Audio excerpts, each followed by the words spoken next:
कही अनकही बातें। ऐसा क्यों, ऐसा क्यों, ऐसा क्यों नहीं। हेलो एंड वेलकम टू कही अनकही बातें, ऐसा क्यों नहीं, only on radio Jamia 90.4 FM. ये शो आप तक पहुंच रहा है रेडियो जामिया और क्रिया के कोलैबोरेशन से। इस शो का मेन पर्पस है महिलाओं से जुड़े ऐसे इश्यूज को हाईलाइट करना, उनके बारे में बात करना जो उनकी पोजीशन को हमारे फैमिली में, समाज में, कम्युनिटी में और देश में मजबूत करे बिना किसी जेंडर बायस या भेदभाव के। मैं हूँ शालिनी, मैं क्रिया के साथ काम करती हूँ। क्रिया में अक्सर हम लोग लीडरशिप की बात करते हैं, बट नॉट पॉलिटिकल लेवल पर। कहाँ महिलाएं अपना नेतृत्व दिखा सकती हैं एंड महिलाओं के लिए लीडरशिप के क्या मौके हैं। और जब महिलाओं की बात करते हैं तो क्रिया का ध्यान जाता है ऐसे महिलाओं के साथ काम करने के लिए जो ढांचे के तहत स्ट्रक्चरली एक्सक्लूडेड हैं। आप सबको पता होगा कि 2010 में महिला आरक्षण की बात हुई थी हमारे लोकल गवर्नेंस सिस्टम में, महिलाओं के लिए पंचायत में रिजर्वेशन की। तो दोस्तों, महिलाओं के लीडरशिप उसको आगे बढ़ाते हुए हम एक नए एग्जाम्पल के रूप में किसी और के लाइफ के बारे में, उनके लीडरशिप के बारे में आपके साथ शेयर करना चाह रहे हैं कि लीडरशिप की जर्नी में उन्होंने क्या फेस किया और वो जहां आज पहुंची हैं वहां तक कैसे पहुंची। आज हम बात करेंगे कुमारी अनीता यादव जी से, जो चतरा जिला, चतरा प्रखंड, गंधरिया पंचायत की मुखिया हैं। अनीता जी ने जब 2010 में पहली बार महिला आरक्षण की बात हुई थी तो उस समय उनको चुनाव लड़ने का मौका मिला और वो चुनाव जीत कर इस पद पर आई थी। नमस्ते अनीता जी, कैसी हैं आप? मैं ठीक हूँ। बहुत बहुत धन्यवाद आज हमारे साथ जुड़ने के लिए। अनीता जी, आपकी बहुत लंबी जर्नी रही है। मैं सबसे पहले चुनाव 2010 में महिला आरक्षण की वजह से लड़ी। सबसे पहले हमारे घर में बात हुई थी कि सभी को लग रहा था कि नहीं, एक बार महिला को चांस देना चाहिए। और समाज में जब इसका बात फैलाया गया तो लोग बोले ठीक है, पढ़ी लिखी है तो एक मौका देना चाहिए और महिला आरक्षण भी है। हमारे घर के लोग भी सपोर्ट किए और फर्स्ट बार तो मैं अपने ससुर जी और पति के नाम से ही चुनाव लड़ी। फर्स्ट में मैं 2 चुनाव जीती, मात्र 45 वोट से मैं जीती चुनाव। चुनाव प्रचार में एक कमेंट हुआ करता था, जैसे महिलाओं पर थोड़ा सा शादी के बाद अक्सर देखा जाता है नाम टाइटल बदल जाता है, तो मैंने अपना नाम नहीं बदला था। मेरा नाम अभी तक अनीता यादव। मैं घूमती थी गाँव में, थे कुछ युवा लोग और कुछ व्यक्ति भी थे जो उनको लगता था कि इसका नाम अभी तक से कुमारी अनीता यादव है, तो क्या ये अभी तक कुमारी ही है, क्या इसका शादी नहीं हुआ है? उन लोग पीठ पीछे कमेंट करते थे, लेकिन वो दिखाई नहीं दे रहा था कि जब मेरे मांग में सिंदूर है, यहाँ चुनाव लड़ रही तो जाहिर सी बात है कि मैं ससुराल से ही लड़ रही हूँ। इसके बावजूद भी मैं चुनाव लड़ी और 45 वोट से भी जीती। फिर चुनाव जीतने के बाद मेरे पास समस्या आई कि पंचायत को चलाया कैसे जाए। खुद में मुझे कुछ पता नहीं था, क्योंकि पहले तो हाउस वाइफ थी, घर से बाहर कभी निकली नहीं थी। ब्लॉक में जाना है तो क्या बात करना पदाधिकारियों से, पंचायत में बैठना है, ग्राम सभा करवाना है तो किस मुद्दे पर बात करनी है, उसमें भी सारे पुरुष हावी रहते थे। महिलाएं हमारी बैठती ही नहीं थी, अगर बैठी भी रही है तो दूरी मेंटेन होती थी। जेठ के सामने, ससुर के सामने घूंघट प्रथा थी, घूंघट करके रहना है। अब मैं भी शुरू कुर्सी पर बैठती थी तो मुझे भी हिचकिचाहट होती थी, कोई आते थे तो खड़ी हो जाती थी। जब मैं 2012 में क्रिया से जब जुड़ी, वहाँ पर जब मैं ज्वाइन की तो शुरू वहाँ भी मुझे झिझक होती थी। धीरे धीरे जैसे शालिनी जी और सविता जी के साथ जब वहाँ पर ट्रेनिंग अटेंड करने लगी, तो वहाँ से ट्रेनिंग लेने के बाद मैं पंचायत में बात करने लगी। उससे पहले मैं खुद में समझ बना मेरे में कि हमारा अधिकार कर्तव्य क्या है।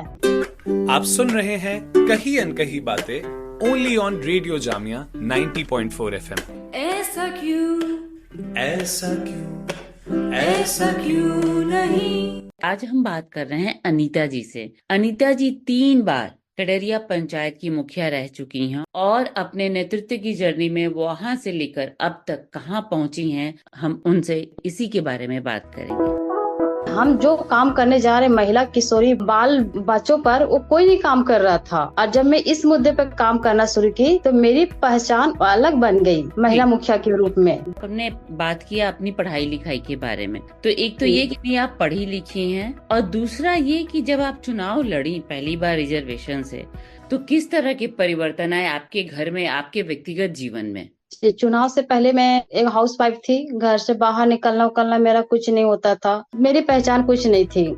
2010 के बाद जब मैं मुखिया बनी तो मेरी जो पहचान बनी है कि लोग मुझे जानने लगे कि कोई कुमारी यादव नाम की कोई महिला है जो अच्छे से पंचायत चला भी रही है, उसकी कुछ अलग पहचान भी है। मैं बीएड की हुई हूँ। अगर मैं चाहती तो अगर पॉलिटिक्स में नहीं आती तो मैं भी टीचर बन के रहती। तो वहाँ की जो और बाकी सदस्य थे उनके साथ आपका कैसा तालमेल रहा? तो जब मैं रेगुलर आना जाना की और जब मैं सामने कुर्सी पर बैठने लगी तो बाकी महिलाओं की भी हिम्मत बन गई। मैं पल्लू डाल के नहीं बैठती हूँ और लोग कमेंट करना भी छोड़ दिए हैं और अब सारी महिलाएं अच्छे से बैठती हैं, अच्छे से बात करती हैं और अभी तक मेरा तीसरी बार मुखिया बनी हूँ। बहुत अच्छा लग रहा है सुन के। सो अनीता जी ये बताइए कि जब चुनाव लड़के आई, आप पंचायत में आई तो बहुत सारे चेंजेस अचानक आ गए आपकी पूरी लाइफ में, बट पहली बार जब चुनाव लड़ी तो आपके ससुराल वाले सब साथ में थे कि रिजर्वेशन के है इसलिए तुम चुनाव लड़ो, बट उसके बाद जो आप चुनाव लड़ी और आप बिना रिजर्वेशन की लड़ी तो उस समय परिवार का कैसा सपोर्ट रहा? उस समय क्या बातचीत हुई थी आप लोगों की?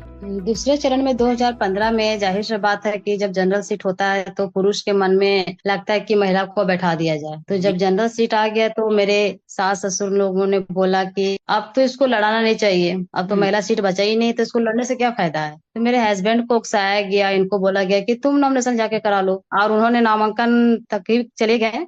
लेकिन सब कुछ करने के बाद पता नहीं क्या उनका मन बदला, बोला कि नहीं अब हम छोड़ देते, तुम ही लड़ो। और फिर मुझे ही उन्होंने चुनाव लड़ाया और मैं खड़ी हुई और मैं अकेली महिला थी। परिवार में भी आप अपनी बातचीत को रखने में कामयाब रही, ये भी एक बहुत बड़ी खूबी है, तो इसके लिए बहुत बहुत बधाई आपको। एक और चीज मुझे सवाल दिमाग में आ रहा था कि जब हमारे पंचायत में महिलाओं की संख्या बहुत ज्यादा है, बट पंचायत में तो बहुत सारे ऐसे मामले में है जिसके लिए आपको बहुत पुरुषों से बातचीत करनी होती होगी, तो मुखिया बनने के बाद आपको और कुछ इस तरह की चुनौती आई जहां आपको लगा कि काम करना मुश्किल हो रहा है या जो आप काम करना चाह रही हैं वो नहीं कर पाए, तो क्या मुश्किलें आई और उनको कैसे आपने संभाला? जी मुश्किलें तो आई हैं। जैसे कि हमारे पंचायत में एक बच्ची थी जो प्रेम विवाह में वो बच्ची भाग गई। हम लोग ने जब पुलिस थाने में कंप्लेन किया तो पुलिस ने को ऐसा एक्शन नहीं लिया, क्योंकि अक्सर थाना पुलिस में देखा जाता है कि पुरुष हावी रहते हैं, महिलाएं नहीं जाते हैं। मैंने कई मुद्दे अपने से खुद हैंडल किए। एक महिला को हमेशा डायन डायन बोल के उसको प्रताड़ित किया जाता था। जब मैं खुद महिला थाना गई, घंटों वहाँ बैठ के पंचायती के जैसे बैठक के वहाँ समझाया गया, दोनों तरफ से निर्णय लिया गया। पहली बात है किसी महिला को डायन बोलना कानूनी अपराध है। ये कि डायन है, क्या प्रूफ है बताइए? कोई महिला किसी महिला को खा सकती है? सीधा वहाँ बात को रखा गया। तो ये कम से कम मैं अपने से वहाँ जब हैंडल करने लगी तब धीरे धीरे लगा नहीं प्रशासन को भी कि महिलाएं सशक्त हो रही हैं। तो उस महिला को अभी तक को प्रताड़ित नहीं कर रहा। उस महिला को क्या, विधवा को भी डायन डायन बोल बोल के बार बार महिला मेरे पास आती थी। अभी वो महिला अच्छे से रह रही है और उसको इस पर आवाज भी मिल रहा है, घर में बना रही है। तो कहीं ना कहीं शुरू सही बात है, फेस करना पड़ता है। और एक चीज मैं और बोलना चाहूंगी कि जो महिलाएं काम करती है ना, उन्हीं के साथ बदनामी भी आती है। जब मैं एसपी साहब के पास जाती थी तो कुछ लोग कमेंट करते थे क्यों महिला भाई जा रही है एसपी पास से, कभी 8 बजे कभी शाम को। तो लोग एक दो लोग ऐसा वर्ड बोले कि जरूर कुछ गलत है ये, जबकि मेरे साथ मेरे हस्बैंड जाते थे, प्लस पॉइंट है। तो महिलाओं को बहुत कुछ फेस करना पड़ता है। थैंक यू अनीता जी, आज हमारे साथ जुड़ने के लिए थैंक यू सो मच। आज हमारे साथ जो साथी जुड़े हैं उनको बहुत बहुत धन्यवाद हमारे साथ जुड़ने के लिए। आपके क्वेश्चन भी हैं ऐसे जो पंचायत या लीडरशिप से जुड़े हुए हैं, महिलाओं से जुड़े हुए हैं, या आप उसके बारे में कुछ अपनी सोच रखते हैं तो आप हमारे साथ जरूर शेयर करें। हमें ईमेल कर सकते हैं kriya@kriyaworld.org पर। अगले हफ्ते हम फिर आपसे मिलेंगे, तब तक के लिए बाय। मैं शालिनी आपसे विदा लेती हूँ।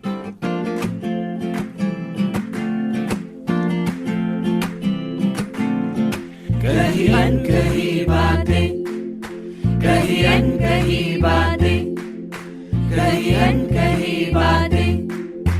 ऐसा क्यों, ऐसा क्यों, ऐसा क्यों नहीं।